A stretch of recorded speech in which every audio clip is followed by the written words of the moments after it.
There is a global reset that is currently underway, but the hope is and the belief is that what is being touted as a game-changing idea will be a reality with all parties on board, with all stakeholders on board, ensuring that it does in fact fructify. But to talk about Maharashtra's aspirations of being the gateway to the India-Middle East-European corridor, let me address that question with you, Mr. Fadanvis. You have grand plans of positioning Maharashtra as an infrastructure hub. It's been called the gateway to India, but as part of the IMEC, how do you position yourself? What are you factoring in as some of the things that you could potentially do to your current plans to envisage a future that includes the IMEC? Thank you. First of all, let me welcome everybody to this beautiful city of Mumbai, which is financial, commercial and entertainment capital of India. And I think Mumbai and Maharashtra has to play a pivotal role in the IMEC corridor, because I think we will be creating an ecosystem which will support this entire idea. And when we talk about our plans to become a $1 trillion economy, I think we are working in several ways. If you can look at our infra push, which we have given in last few years, I think you have seen change Mumbai, and also the entire Maharashtra feels connected now. And I think when we look at the opportunities through IMEC, I think we have a great opportunity to become the logistics capital. We can move a lot of logistics from Mumbai. We actually we are looking at advanced manufacturing. We are looking at agri-tech. We are looking at fintech. Of course, Mumbai is a fintech capital. So I think the clean energy push, the green manufacturing, all these areas I think are very important for us, because they will not only play a major role in making us a $1 trillion economy, but they will be also the drivers of the IMEC corridor. Well, speaking of the drivers for growth and urbanization, infrastructure development, connectivity, as you outlined, are some of the key areas that the government is focusing on. For the benefit of our audience here in the room, as well as for those who are watching on TV and online, Mr. Fadanvis, what is the aspiration in terms of infrastructure development? Is there a number that you're working with that over the next 5 years, this is potentially what you would like to invest as far as infrastructure is concerned, to ensure that you can realize the many dreams that you've spoken of? Absolutely. You see, between 2014 and 2019, we invested somewhere around $30 billion in creating infrastructure. You can see the coastal road, you can see the Atal Setu, you can also see the Samruddhi Highway. There are many iconic projects, the new Mumbai airport, many iconic projects which we built during this tenure. Now we want to do more. So, recently, we have tied up with Indian financial institutions to raise a sum of around $50 billion, and in next 3 to 4 months, we'll be tying up with foreign investors to invest into $50 billion more. So there will be a huge push on infrastructure side. We are building a lot of access control roads, airports, ports. Now, you know that the new Mumbai airport will be ready very soon. Now we are building a new airport in Pune. We are also building one more airport in Vadhavan, which will be the third airport of Mumbai. We are actually building a new airport terminal in Shirdi. We are building a brownfield airport in Nagpur. So across Maharashtra, we are building airports. We are building roads. We have already built Samruddhi Highway. Likewise, now we are building one more highway, which is Shaktipit Highway. This will connect Nagpur. It will be from Nagpur to Goa, and it will actually connect the entire, that area of Maharashtra, which is up till now a little backward, to all the major centers of business. And this will actually transform our economy. And we are also actually building a lot of river connectivity projects.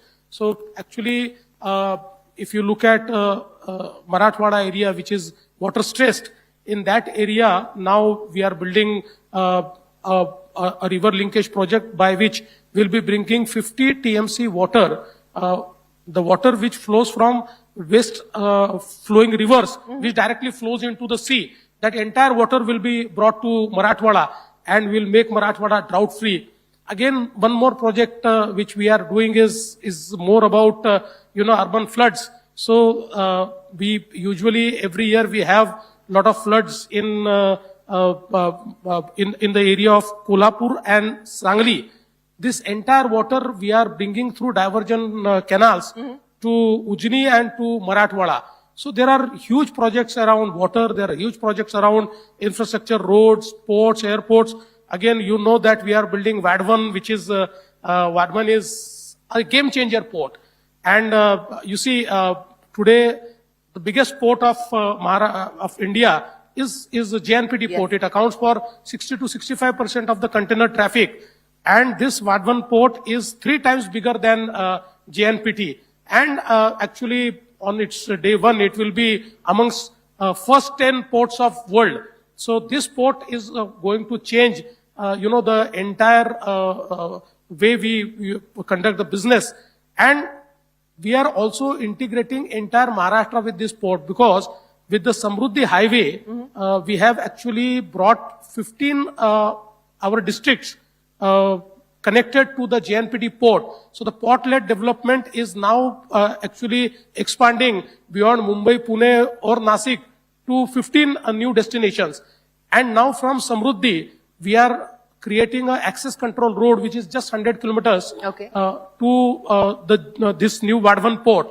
So from Nasik to Vadvan, a new road will be created, and that will actually connect at least 17 districts to Vadvan port. And that will make, this port-led development expand to 17 districts of Maharashtra. So see that we are actually getting us ready for this corridor, so that, once all the signatory countries, they work together and they create this corridor, Maharashtra will be the future ready state. It will be ready to use this corridor. Well, future ready as and when the IMEC does come together. But, if I could just continue on what you talked about, the port-led development, which of course is going to be a big part of this reality as and when it does take shape, Mr. Fadanvis. One of the challenges when we talk about doing business in India is the ease of doing business. The other is, of course, the cost of doing business. What will this mean? Logistics cost is a big cost as far as the cost of doing business is concerned. In your view, with the measures that you've outlined, if you can leave us with timelines by when you believe the measures that you've just spoken about will in fact be a reality, what could it mean in terms of the cost of doing business? Yep, you're absolutely right, because EODB and CODB are two things which actually keeps you ahead. And we have been working on it for a long time.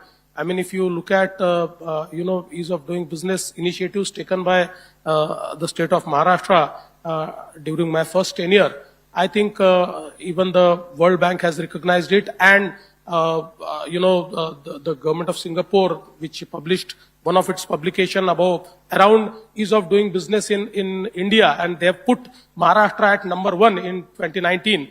So I think that has always been our focus of achieving seamless business in entire business arena. Now we have also created a legislation around that. Our Maitri portal, which is one-stop shop for all businesses, to do the business seamlessly. So we actually have created a single window system by which anybody can access it, and this real single window, because I always say that many times there is a single window. When you enter, there are several doors which you have to knock. This is not like that. This is a real single window whereby actually end to end all things are connected, and we give the services totally from scratch to everything we are giving under this Maitri portal. Having said that, I think you're absolutely right that cost of logistics is something which is bothering businesses a lot. and that is why we are creating infrastructure and seamless movement of goods. See, now, if you look at, the movement of goods, or if you look at the JNPT port, from, let's say, Nagpur, it used to take 7 to 8 days for goods to reach JNPT port. Now it takes 8 hours. So with this, our connectivity push, once the Vadhavan is ready, and as per timelines, I think in next 3 to 4 years, we'll start the operations of Vadhavan.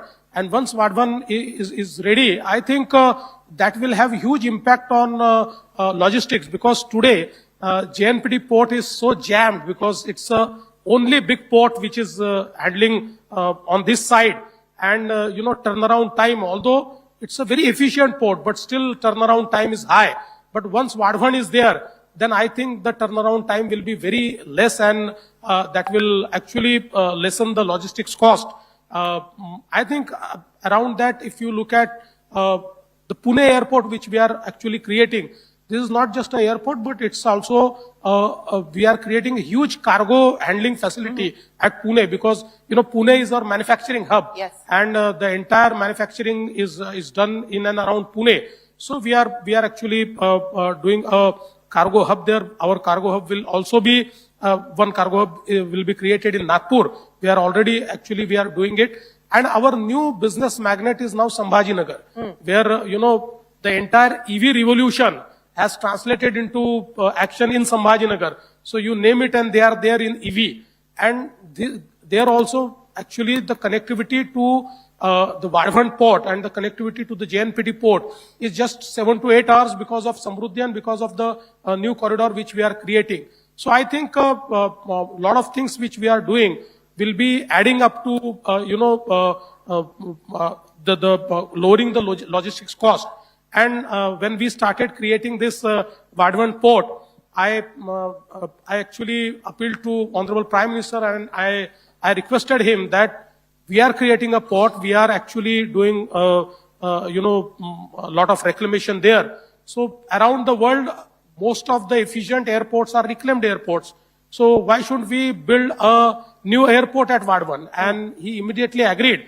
And we are now also building one airport. So you see, a port and an airport together, that will create a huge ecosystem for businesses, and especially those who are into import and export, all those manufacturing which required a lot of export or a lot of import of the components. They will have an entire ecosystem created there for the manufacturing. Well, speaking of creating ecosystems, and again, I just want to recap some of the big takeaways that have come in from the Chief Minister already. Almost $100 billion in terms of financing is what the Maharashtra government is hoping to do to aid infrastructure development. You've given us a timeline of the new port, operational hopefully in the next 3 to 4 years, along with the airport that's going to be coming up there. Third, Mumbai, which of course is your plan as far as creating the new engine of growth as far as the state of Maharashtra is concerned. What's the status check on that? How soon can we expect that to be a reality? Yeah, of course, I think that's soon going to be a reality. You see, due to, our infrastructure deficit between 2000 and 2014, we lost a lot of IT revolution to cities like Bangalore, cities like Hyderabad, because, Mumbai being an island city, there is huge land constraint, and the rentals went shoot up. They went up so high that it was unaffordable for tech companies to locate themselves in Mumbai. But now with our infrastructure push, actually we have connected the new Mumbai to Mumbai with Atal Setu, 22 kilometers sea bridge, and the entire hinterland which we have connected. Now we are creating a third Mumbai between, this Atal Setu, JNPT port and the new airport. And this will be 3 times bigger than the existing Mumbai. And it will be a sort of thematic city where we are actually building a Edu city. In the Edu city, we will be having 10 foreign universities located themselves, out of which 5 are in active dialogue with us. Actually, 5 have already applied. Since we have a non-disclosure agreement, I cannot disclose the names, but they've already... Are they US-based, Europe-based? Yes, US-based, Europe-based, yes, absolutely. I would say that these 5 universities are actually amongst first 100 universities of world. So we are creating a edu city, we are creating a health city, we are creating a innovation city. Now this innovation city is a concept where we want to bring entire innovation ecosystem at one place. It's a actually 300 acre city where entire innovation will be hosted.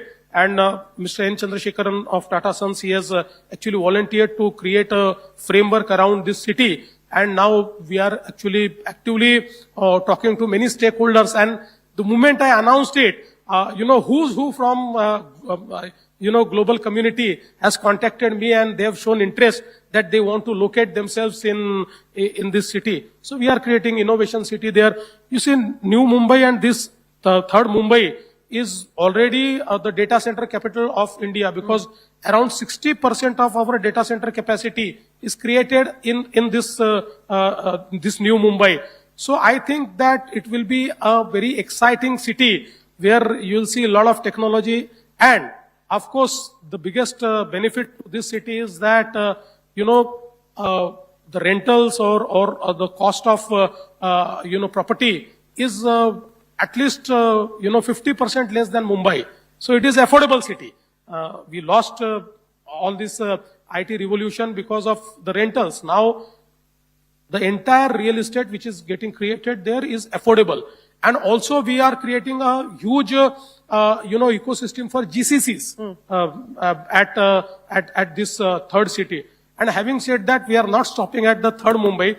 Now we will be building fourth Mumbai around Vadhavan, because, Vadhavan is one area where we are creating port, we are creating airport.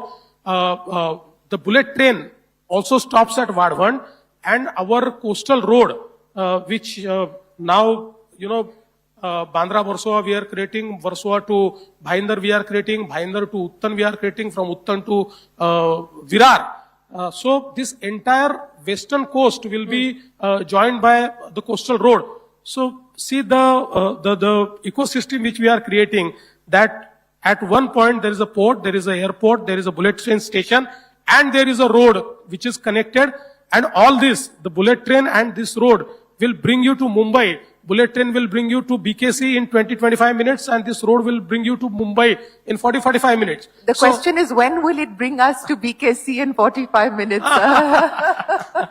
See, that is also not very far, because, you see, unfortunately, sometimes politics is very cruel, and between 2020 and 2022, when there was some other government in Maharashtra, they actually literally scrapped the bullet train. But once we took over again, we started it afresh, and today I can tell you that every bit of work of bullet train is being taken up, and it's happening at a great pace. So let's say that by 2028, we'll be able to travel in the bullet train. By 2028? Yes. Is that a commitment and a guarantee? Yeah. You see, from the Gujarat side, they are ahead of us, because there was a single government in Gujarat. There was, double engine government. So it never stopped. So Gujarat, they are quite ahead of us.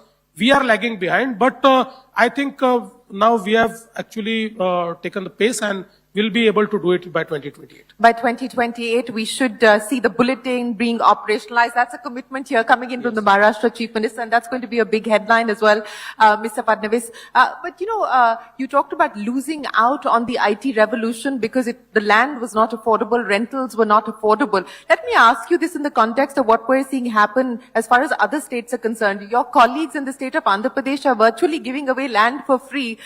99 paise, is what the deal has been done with TCS. Are you worried about things like that? Do you see those things as an opportunity? No, I'm not worried, because Andhra Pradesh can have anything, but they cannot have Mumbai and Pune. You see, ultimately you need to have Mumbai. Mumbai is Mumbai. You cannot compete with Mumbai. You can't compete with Mumbai. But, in order for all of this to be a reality, I think sustainability is also going to have to be key to the aspirations of growing the city, whether it's into 3 or 4 new cities as well. So from that perspective, Mr. Fadanvis, what will the state government be prioritizing to ensure that growth is sustainable?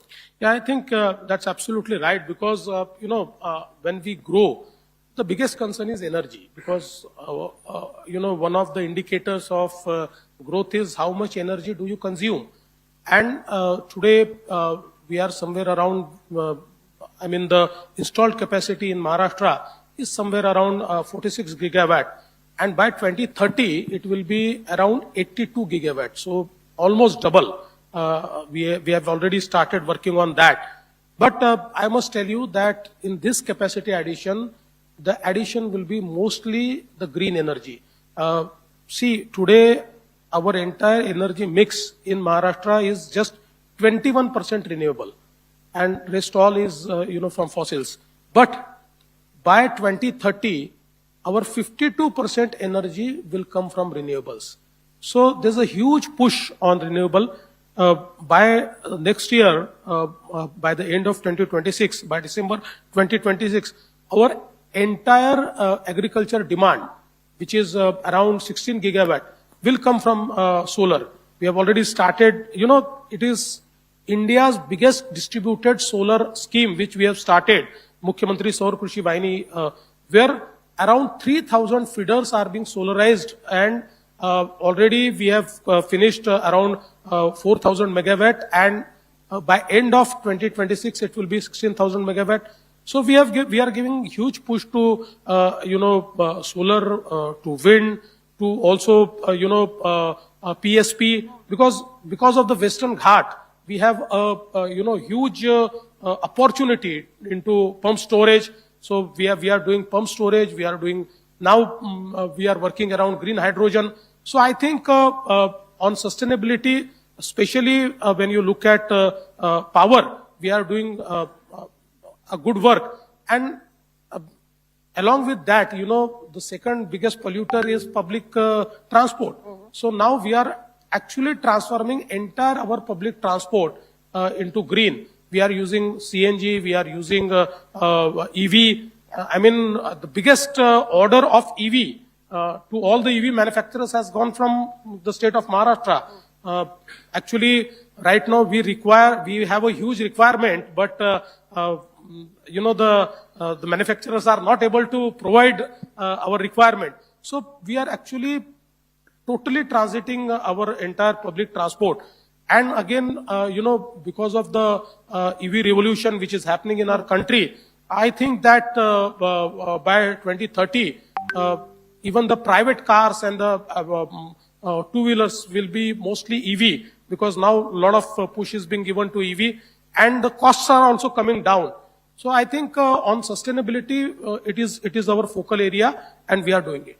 Well, you're talking about the EV revolution, Mr. Fadanvis. So let me ask you, is Maharashtra going to be part of Elon Musk's plan for India? That only Elon Musk can tell, but I hope we should be, and we'll always try, we'll always compete, we'll always be, at forefront to welcome them. But, you talked about supply chain diversification, you talked about the manufacturing opportunities that also present themselves today. In light of that, electronic manufacturing, for instance, big potential area for India. We've already seen exports go up exponentially in the last 2 years. What role do you believe Maharashtra could potentially play in new areas like this, linking it back to the IMEC as well? Yeah. You see, of course, if you look at the investments which have come into Maharashtra, whether it is Toyota, whether it is JSW, whether it is Ather, all the Mahindra, all those are into EV have actually come to Maharashtra.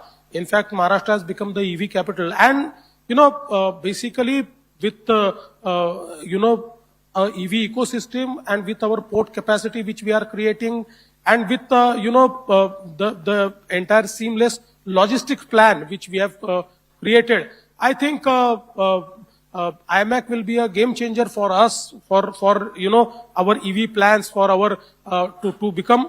Today we aspire to become the EV champions of India. But tomorrow we can aspire to become EV champions of, this entire region. And that's what we are aiming at. So what would you prioritize as far as the next steps are concerned? Many of the game-changing opportunities that you just spoke of, but in order of priority, what would the top three be? No, I think, as I've already told you, that the priority will be, of course, advanced manufacturing is priority, EV is our priority, agri-tech is our priority. So I think this is a huge business opportunity which I can see because of, this connected world, because of this connectivity. And all of us know that India once was very prosperous because of this route. I mean, this is an old route. It's not something which is reinvented. It's an old route. So I think that I am looking at the same prosperity. It's not just for India, but for all the participating countries. But India can be at the forefront. So in that, endeavor, we want to be part of it. We want to lead it in India. Well, Mr. Fadanvis, it's been an absolute pleasure. Thank you very much for joining us here this morning. Thank you so much. Outlining for us the plans that you have for Maharashtra as being at the forefront of taking the IMEC future forward and how you intend to be future ready for when IMEC is a reality. Ladies and gentlemen, the Chief Minister of Maharashtra, thank you very much for joining us here this morning. Thank you so much, Shireen. Thank you, sir. That was amazing. So many interesting.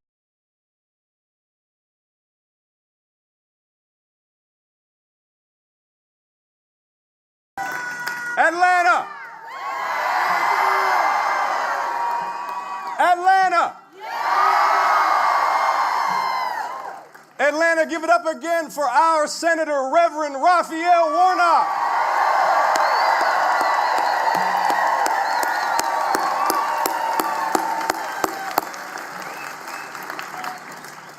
Atlanta, you look beautiful. You look beautiful. Thank you, Gerald. These are serious times, Atlanta. With open contempt for the law, this president has launched a power grab unprecedented in our history,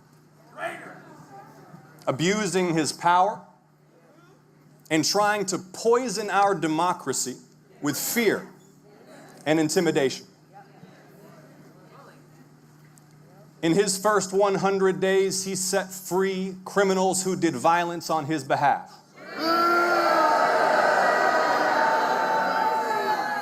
He purged independent watchdogs across the government who investigate corruption and abuse. He stacked the most powerful offices with personal loyalists and then called on those same loyalists to investigate and prosecute his opponents. He's undermined the freedom of the press. He's retaliated against lawyers who have opposed him in court. He's defied and threatened federal judges.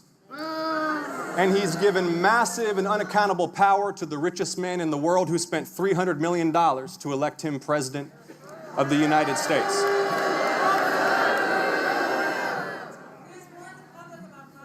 Now, Atlanta, this is not a drill. Atlanta, this is not a bad dream. As citizens, this is the test of our lifetime. So tell me, Atlanta, are you ready to fight?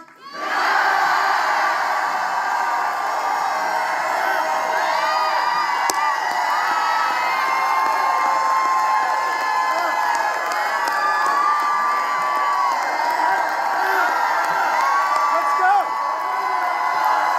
Are you ready to fight, Atlanta?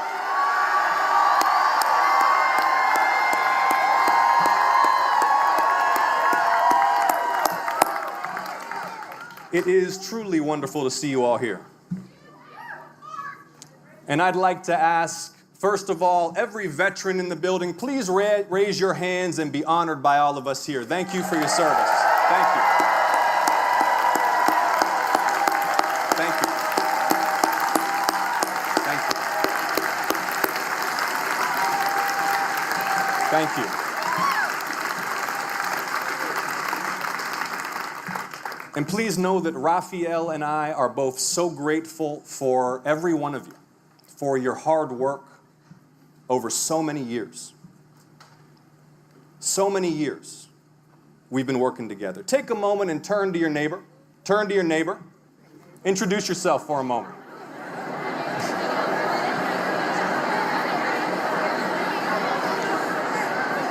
Say to your neighbor, say we're in this together. Say we're in this together. Say we're in this together. Say we're in this together. We've been in this fight a long time together. And you'll recall 5 years ago we faced a different sort of crisis. It was the deadliest pandemic since 1918. Thousands died per day, tens of millions were out of work. The lines for the food banks, do you remember they ran for miles? And Donald Trump was president then too.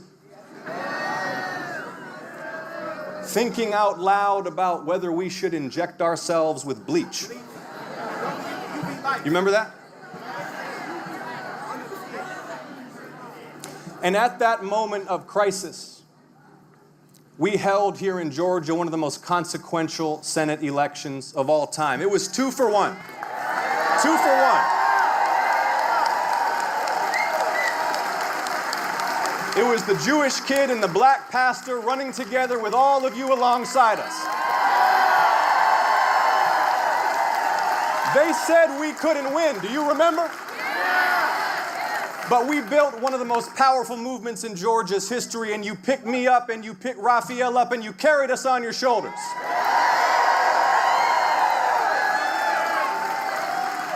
And now it is our deepest honor to represent you in the Senate. Do you all remember how it felt to fight and to win, Atlanta?